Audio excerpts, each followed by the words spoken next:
नमस्कार साथियों, कैसे हैं आप लोग। आशा और उम्मीद करता हूँ स्वस्थ होंगे, मस्त होंगे। जहाँ भी होंगे ज़बरदस्त तरीके से आप अपनी तैयारी कर रहे होंगे। दोस्तों, कल आपका प्रैक्टिस सेट नहीं आ पाया था। मैंने जो आबिकारी चैप्टर पढ़ाया है उसका प्रैक्टिस सेट मैं आज लेकर के आया हूँ। बहुत ही महत्वपूर्ण क्वेश्चन को मैंने सेलेक्ट किया है। चलिए चलते हैं, अपने एक एक क्वेश्चन को देखते हैं। और इस पहले क्वेश्चन में कहा गया है आविकारी शब्दों के मुख्यतः कितने भेद होते हैं। तो देखिए दोस्तों, अभी मैंने जस्ट एक दिन पहले पढ़ाया, कल नहीं परसों पढ़ाया था। आविकारी शब्द क्या होते हैं। तो मैंने कहा था जिसमें विकार उत्पन्न ना हो उसको हम कहते हैं आविकारी शब्द, अर्थात जिसमें परिवर्तन ना हो। परिवर्तन ना हो मतलब जिसको एक वचन से बहुवचन ना बना सकें, पुल्लिंग से स्त्रीलिंग ना बना सके। तो इस तरह से जब हम परिवर्तन ना कर पाएँ तो वो होते हैं आविकारी। और आविकारी शब्दों की संख्या होती है कितनी, मैंने कल बताया था आपको कि एक होता है क्रिया विशेषण, है ना। दूसरा होता है संबंध बोधक, और तीसरा होता है समुच्चय बोधक, और चौथा आपका होता है विस्मय बोधक, है ना। चौथा होता है विस्मय बोधक। तो ये चार होते हैं, क्रिया विशेषण, संबंध बोधक, समुच्चय बोधक और विस्मय बोधक। तो कितनी होती है, चार होती है। ऑप्शन सी हमारा क्या हो जाएगा, करेक्ट जवाब होगा। अब बढ़ते हैं दोस्तों अपने अगले क्वेश्चन पर। कहा है निम्न में कौन सा अविकारी है। अभी दोस्तों जस्ट मैंने आप लोगों को पढ़ाया, बताया, चारों नाम बताए थे।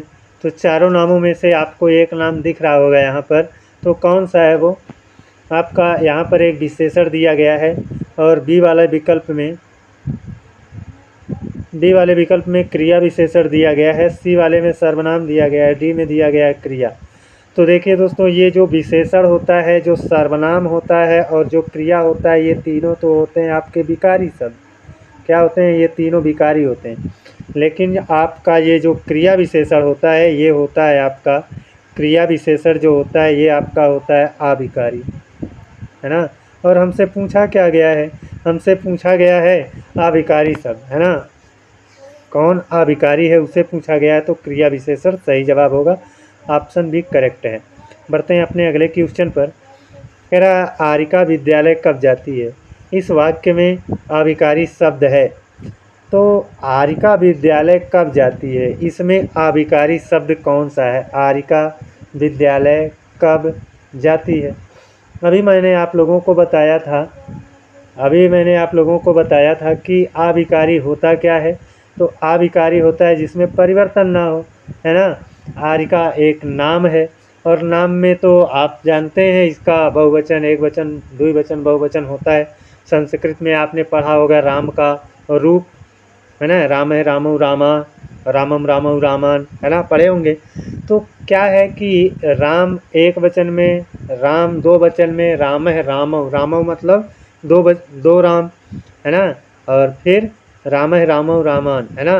तो न रामान जो आता है वो आपका, तो कहने का मतलब ये है कि कोई भी नाम हो उसका रूप चलता है, और जब रूप चलता है तो नाम में आपका एक वचन, द्विवचन, बहुवचन बनता है। तो आरिका तो हो नहीं सकता, विद्यालय भी नहीं होगा, है ना। जाति है, ये क्रिया है, ये भी नहीं होगा। कब का आप स्त्रीलिंग बताओ, क्या कभी बनेगा, नहीं बनेगा ना। और कब का बहुवचन बनाओ, कभी बनेगा, नहीं बनेगा। तो कब क्या है, आपका अविकारी शब्द है। इसलिए हमारा जो विकल्प सही होगा वो आपका ऑप्शन सी करेक्ट जवाब है दोस्तों। ऑप्शन सी इसमें क्या होगा, करेक्ट जवाब होगा। अब बढ़ते हैं अपने अगले क्वेश्चन पर। कह रहा है निम्न में से कौन क्रिया विशेषण अव्यय का भेद नहीं है। अब देखिए क्रिया विशेषण जो होता है इसके, ये एक अव्यय है। क्रिया विशेषण अव्यय पद होता है ना। और इसके भी चार भेद होते हैं। कितने होते हैं, चार भेद होते हैं। और उन चारों का नाम क्या है, तो उन चारों में से एक होता है रीतिवाचक क्रिया विशेषण अव्यय, है ना। दूसरा आपका होता है कालवाचक क्रिया विशेषण अव्यय। तीसरा होता है आपका स्थानवाचक क्रिया विशेषण अव्यय। और चौथा होता है आपका परिमाणवाचक क्रिया विशेषण अव्यय, है ना। ये 4 होते हैं। तो कहा है कौन सा भेद नहीं है, तो रीतिवाचक तो होता है, कालवाचक होता है, और स्थानवाचक होता है। ये प्रविशेषण नहीं होगा, है ना। ये प्रविशेषण नहीं होगा। आप जानते हैं प्रविशेषण किसे कहते हैं? विशेषण की विशेषता बतलाने वाले को प्रविशेषण कहते हैं ना। तो आपका ऑप्शन डी करेक्ट जवाब है। ये जो प्रविशेषण है ये क्रिया विशेषण अव्यय का भेद नहीं है। अब बढ़ते हैं अपने अगले क्वेश्चन पर। कह रहा है रमेश की गाय विद्यालय की ओर गई है। इस वाक्य में अव्यय है, कौन सा अव्यय है? संबंध बोधक अव्यय है, या फिर परिमाण बोधक अव्यय है, या समुच्चय बोधक अव्यय है, या फिर विस्मय बोधक अव्यय है। तो दोस्तों ये जो वाक्य है रमेश की गाय विद्यालय की ओर गई है, इतना बड़ा वाक्य है। पहले इसमें आप ढूंढो तो वह पद जो परिवर्तित नहीं होता है ना। पहले उस अव्यय को ढूंढो, तब हम जान पाएंगे, तब हम उसके बाद ढूंढेंगे कि वो अव्यय इन चारों में से किसके अंतर्गत आएगा, है ना। तो देखते हैं यहाँ पर रमेश की गाय विद्यालय की ओर गई है। रमेश जैसे राम का रूप चलता है, रमेश का भी चलेगा, गाय का रूप चलेगा, है ना, विद्यालय का चलेगा, लेकिन की ओर ये जो कहा गया है की ओर, है ना, यही आपका क्या है दोस्तों? अव्यय पद है। और मैंने जब डिटेल में पढ़ाया था दोस्तों, मैं आप लोगों से एक रिक्वेस्ट ज़रूर करूँगा दोस्तों कि अगर आप डिटेल में नहीं पढ़े हो तो आप डिटेल में ज़रूर पढ़ लिया करो। मैं शुरू से ले कर के अंत तक, मतलब पूरा हिंदी, चाहे वह साहित्य होगा, चाहे वह हिंदी ग्रामर होगा, मैं पूरा डिटेल में आपको यूट्यूब पर फ्री में पढ़ाऊँगा। जिस कोर्स को लोग 7,000, 4,000, 5,000 मतलब जैसा जो बेचते हैं, उस कोर्स को मैं आप लोगों को पूरा यूट्यूब पर फ्री दे रहा हूँ। तो आप निश्चित तौर पर हमारे चैनल को सब्सक्राइब कर लीजिए, बेल आइकन को प्रेस कर लीजिए, हमसे जुड़ जाइए। और बहुत सारा वीडियो मैंने आप लोगों का चैनल पर अपलोड कर दिया है ना, उससे आप अपनी तैयारी कर सकते हैं। और रोज़ का रोज़ मैं पढ़ाऊँगा ही, है ना। तो चैनल को सब्सक्राइब करके रखिए, इसका लाभ आपको ज़रूर मिलेगा। तो की और ये क्या है आपका? ये क्या विस्मय यानी आश्चर्य उत्पन्न कर रहा है? नहीं। समुच्चय क्या ये जोड़ने का काम कर रहा है? ये भी नहीं है। परिमाण क्या ये वजन है? नहीं है। तो ये संबंध को दर्शा रहा है ना। रमेश की गाय ये एक है और विद्यालय दूसरा शब्द है, इन दोनों को जोड़ रहा है। मतलब रमेश की गाय ये एक संज्ञा है, विद्यालय एक संज्ञा है, दोनों के बीच संबंध को बता रहा है की ओर। तो ये संबंध बोधक अव्यय आपका होगा दोस्तों। अगर आपने डिटेल में पढ़ा होगा क्लास तो निश्चित तौर पर बहुत अच्छा लग रहा होगा इस प्रैक्टिस को करने में। फ़िलहाल कोई बात नहीं, अगर नहीं पढ़े हैं तो पढ़ लीजिएगा, है ना। हमारा समझाना काम है, बताना काम है, रास्ता दिखाना काम है। मैंने वो काम कर दिया है।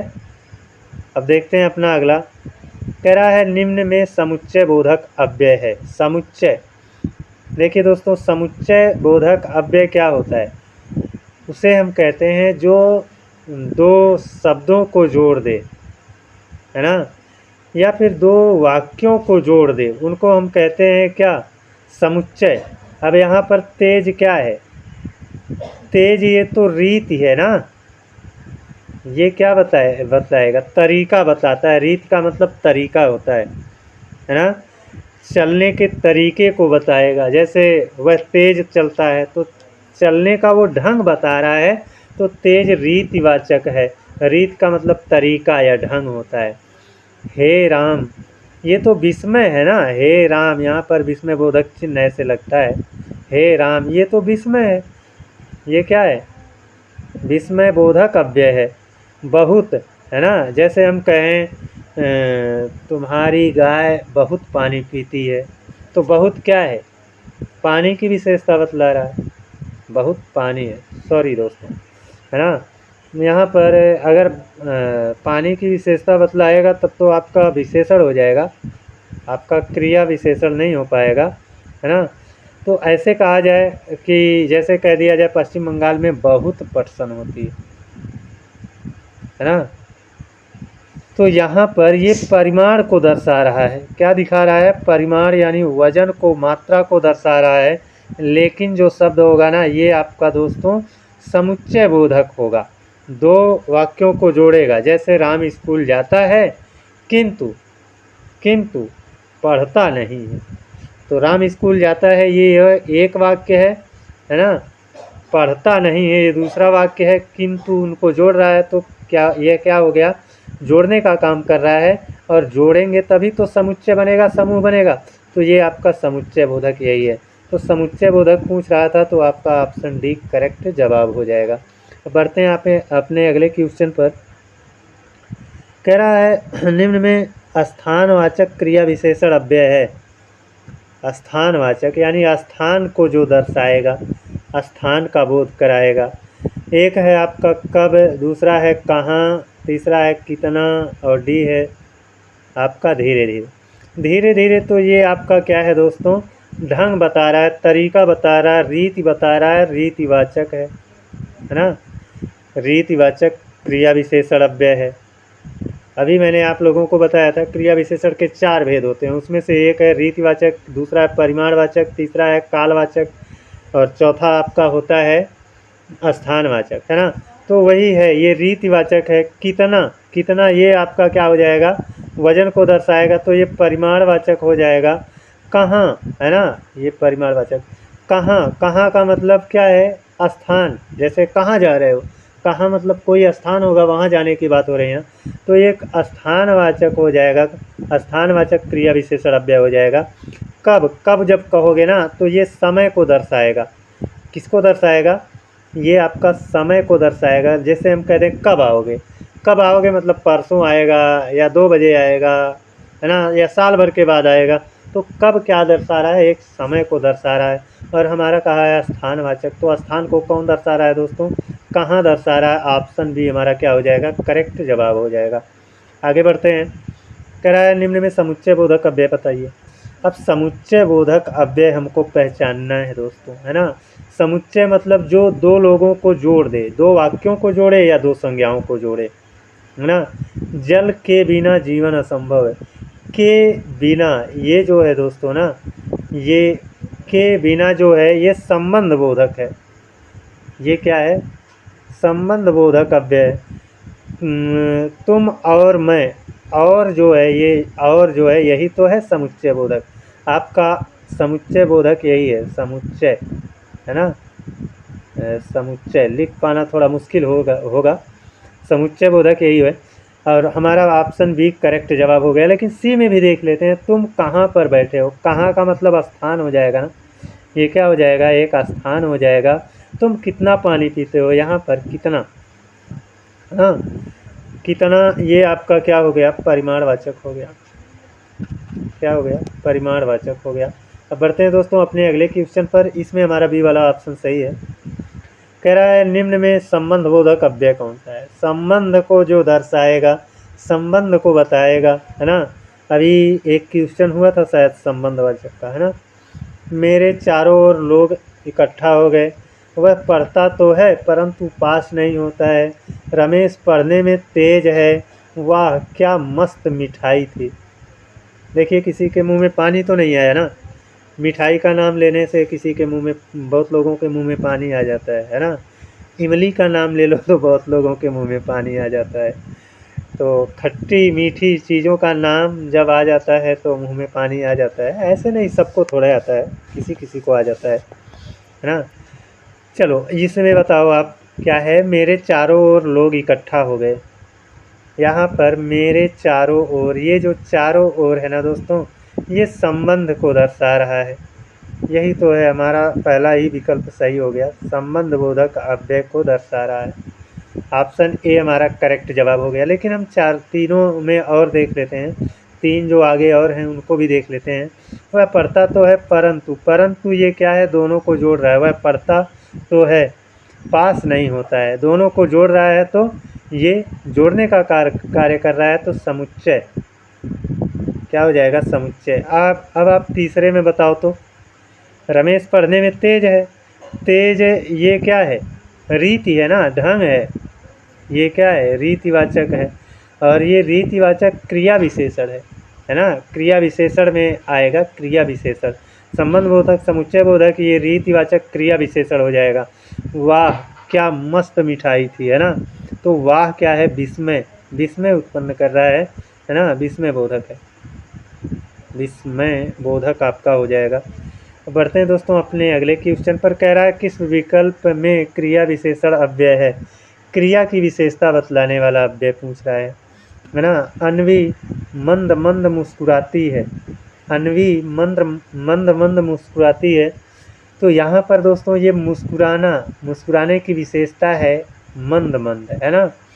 तो यहाँ पर यही तो मुस्कुराना क्या है, क्रिया है ना।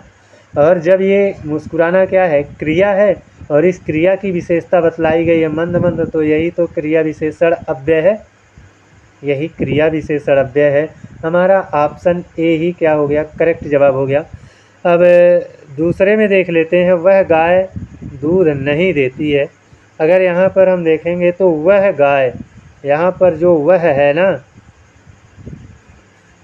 वह जो है इसमें तो भाई आविकारी नहीं है ना, अव्यय पद नहीं है, वह आपका अव्यय पद नहीं है। अगर इसको हम देखेंगे तो ये गाय की विशेषता बतला रहा है, तो हम कहेंगे ये विशेषण पद है और सर्वनाम के रूप में, तो ये सर्वनामिक विशेषण है, ये सर्वनामिक विशेषण हो जाएगा। सदैव सत्य बोलो, सदैव सत्य बोलो। यहाँ पर सदैव दर्शा रहा है किसको, समय को दर्शा रहा है ना, सदैव मतलब हमेशा, है ना, ये तो समय ही तो है। तो ये समय है तो कालवाचक हो जाएगा, है ना। ये क्या हो जाएगा, कालवाचक क्रिया, कालवाचक अव्यय हो जाएगा, कालवाचक अव्यय।